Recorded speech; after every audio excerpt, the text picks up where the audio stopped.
오늘은 우리가 믿음이 구체적으로 무엇인지에 대해서 한 번 더 생각해 보도록 하겠습니다. 여러분, 지난 시간에 우리는 왜 무화과 나무가 뿌리채 말라 죽었는지를 생각해 보았습니다. 여러분, 그 이유가 무엇이었습니까? 믿음이 없기 때문에 여러분, 그 무화과 나무가, 열매 없는 무화과 나무가 뿌리채 말라 죽었던 것입니다.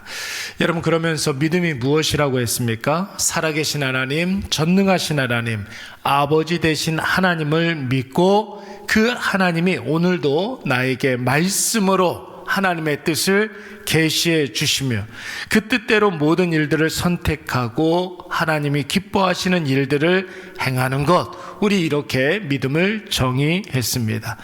그러면 여러분, 믿음으로 사는 사람에게 하나님께서 반드시 역사하시고 여러분, 믿는 자에게 놀라운 역사가 일어날 것을 깨닫게 해 주신다라는 것이죠. 그렇다면 여러분, 오늘 우리가 읽었던 본문의 말씀을 중심으로 해서 믿음이 무엇인지 한 걸음 더 깊이 생각해 보도록 하겠습니다.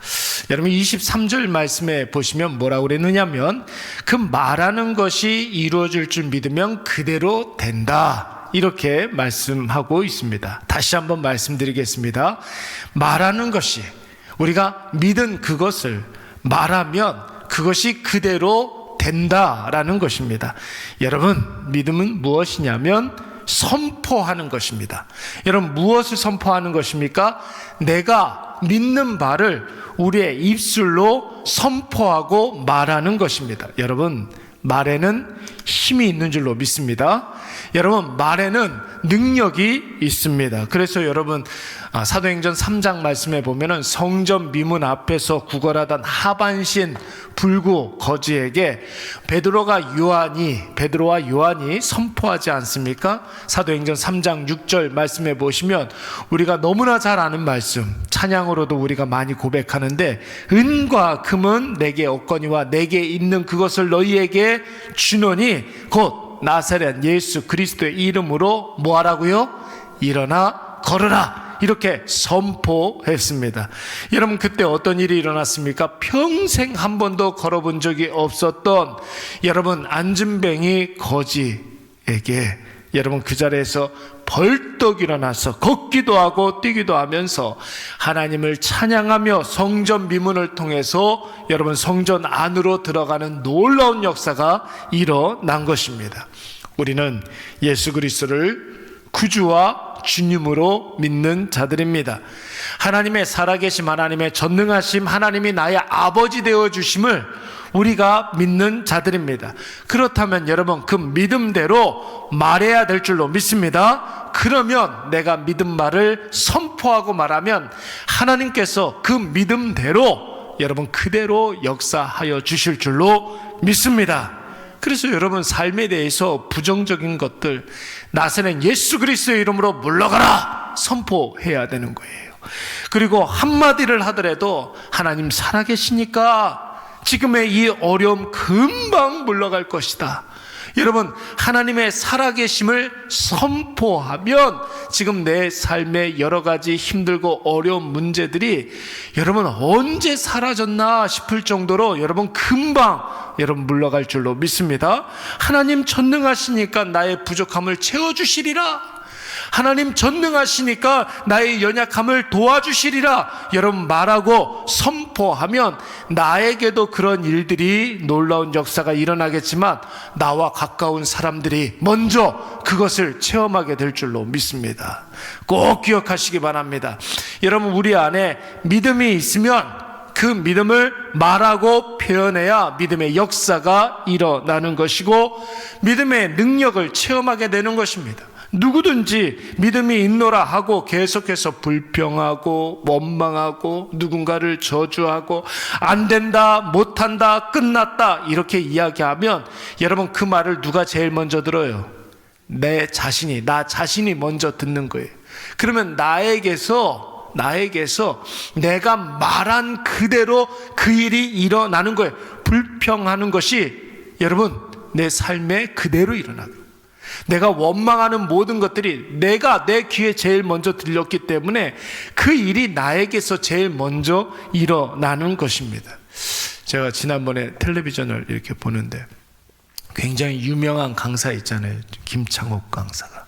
이게 무슨 텔레비전 쇼를 하더라고요. 그러니까 뭐 고민 이렇게 듣고 그 고민에 대해서 언급해주고 뭐 그런 프로그램이 있는 것 같은데, 어떤 남자가 고민이 있다는 거예요. 자기 아내가 그렇게 평상시에도 남편한테 막말을 계속해서 쏟아 놓는다는 것입니다. 남편에게 거친 말로 욕을 하고 있지도 않은 일을 마치 있는 것처럼 규정하고 남편을 계속해서 말로 저주하고 비난하면서 거친 말을 그러니까 시중에 시전잡배나 하는 그런 굉장히 듣기 민망한 욕을 남편한테 이렇게 하는 게 여러분 그 남편의 고민이라고 했습니다. 그러면서 그 이야기를 들은 이 김창옥 씨가 뭐라고 그랬냐면 천지창조를 이야기를 하더라고요. 이 사람이 천지창조를 이야기하면서 하나님이라는 분이 이 세상을 만드셨을 때 말씀으로 만들었다는 거예요. 교회를 다니시는 분인가 봐요. 그런 것 같아요. 말이 얼마나 중요한지 말하는 대로 세상에서 그대로 이루어졌다라는 것이죠. 말하는 대로 되는데 오늘 내가 말하는 대로 남편에게 그대로 이루어진다고 생각하면 어떻게 그런 말을 할 수가 있겠느냐, 그런 이야기를 하더라고요.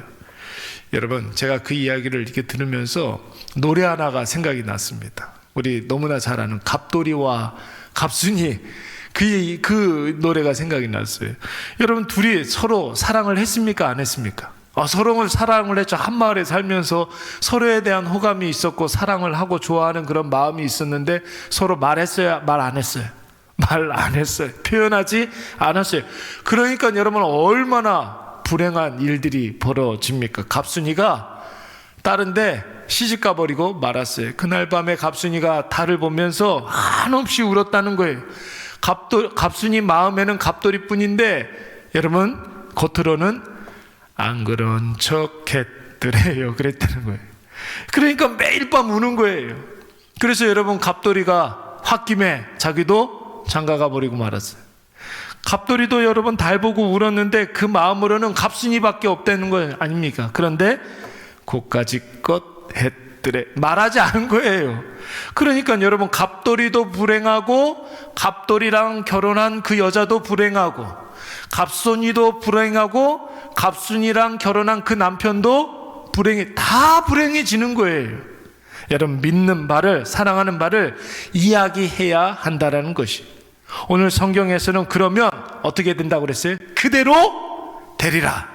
그대로 되리라. 여러분, 3월 달에도 그래도 되리라.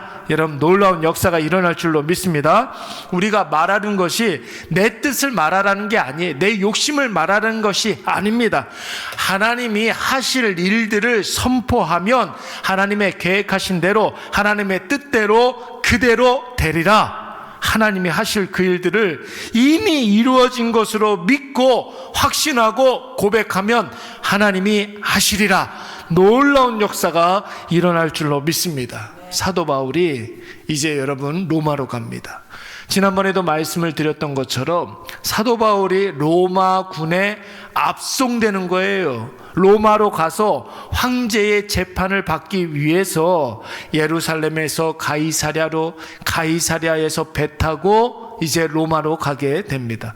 그런데 여러분, 지중해를 지나다가 무엇을 만났습니까? 큰 풍랑, 유라굴로라는 풍랑을 만나게 됩니다. 여러분, 그때 당시에 2000년 당시에 지중해 연안에서 유라굴라 풍랑을 만나게 되면 그 배가 아무리 커도, 여러분 2000년 전에 배가 얼마나 크겠습니까?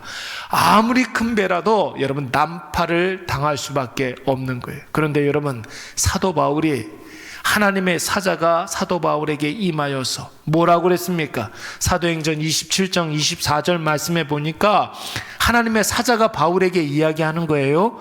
바울아, 두려워하지 말라. 네가 가이사 앞에 서야 하겠고, 그러니까 로마 황제 앞에 서야 하겠고, 또 하나님께서 너와 함께 항해하는 자를 다 내게 주셨다 하셨으니, 뭐예요? 다 산다는 거예요? 죽는 거다는 거예요?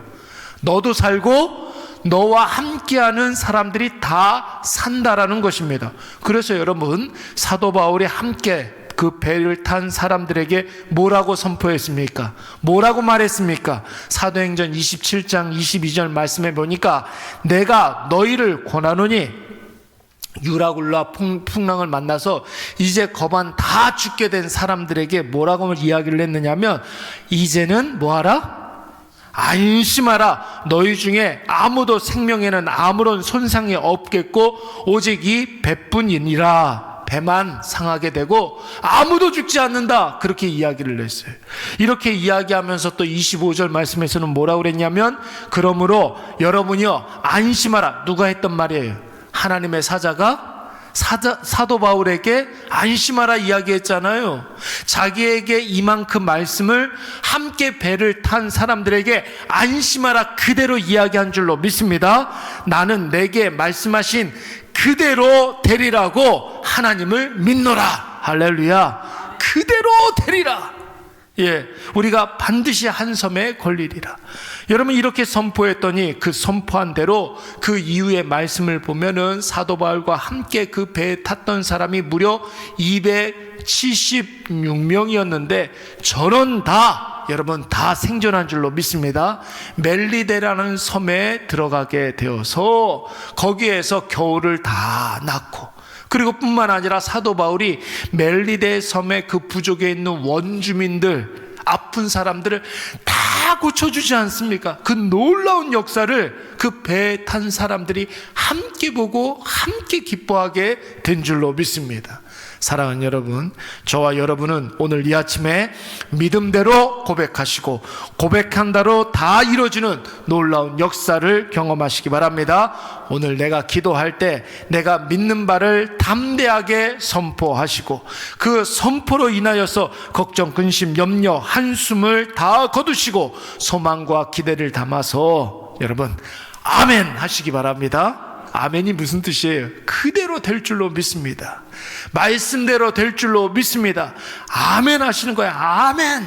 여러분 우리 예수님의 별명이 아멘이라며요. 요한계시록 보면은 아멘이시오 우리에게 소망이 되시는 예수 그리스도께서 가라사대 그랬어요. 아멘. 예수님의 별명이 아멘이에요. 예수님께서 우리와 함께 하시면 그대로 될 줄로 믿습니다. 그래서 여러분 부정적인 모든 말들은 다 걷어들이시고 하나님이 하시리라 확신 가운데 큰 소리로 선포하시기 바랍니다. 하나님이 우리가 믿는 그대로 말하는 그대로 선포한 그대로 다 이루어 주실 줄로 믿습니다. 우리 이 시간